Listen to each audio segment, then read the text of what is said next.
fantasy books I really need to get to.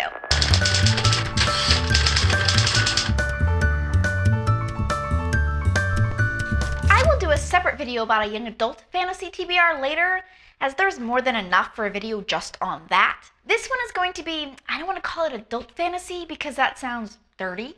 So just fantasy that isn't YA fantasy? The Ocean at the End of the Lane by Neil Gaiman. I've been wanting to slot this into my reading cycle ever since it came out last year, but I just haven't found an opening for it yet. I think it's a priority for me now, though. This is, I guess, fantasy horror, so I'll make sure I don't read it right before bed. Allison from the Allure of Books calls it an intriguing little oddity of a book. I just like that phrase, intriguing little oddity of a book. My Goodreads friend Cher says, there's so much story packed into such a small package. The Dark Tower series by Stephen King. I've read Stephen King's On Writing, which is part writing manual, part autobiography. It's brilliant, but I haven't ever made it through an entire novel by him. I started it a couple years ago and got bogged down after a couple hundred pages. I was thinking maybe if I tried his fantasy first, which is more in my wheelhouse, it could be a gateway drug of sorts to picking up other Stephen King books. The Dark Tower is, I think, based on a short story he did back in the 70s, and then he fleshed it out into a book in the 80s. I'm hopeful.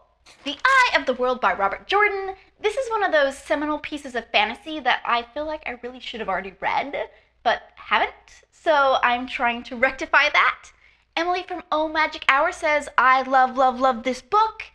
If you're at all a fan of fantasy or Tolkien or good writing or interesting characters or reading at all, I highly suggest you read this one. I, as it happens, am a fan of all those things, so yeah. The Way of Shadows by Brent Weeks. I love the cover of this book. The first line of the description of the book is, for Durzo Blint, assassination is an art, and he is the city's most accomplished artist. Caitlin from A Bit of a Bookworm says that it's really action-packed. Finally, Assassin's Apprentice by Robin Hobb, the first book in the Farseer trilogy. It's about a royal bastard with a magical link to animals who is being trained to become a royal assassin. I'm finding that assassination is a big theme in epic fantasies. Reading Miss Froggy says, I can honestly say that this is one of the best fantasy books I have ever read in my entire life.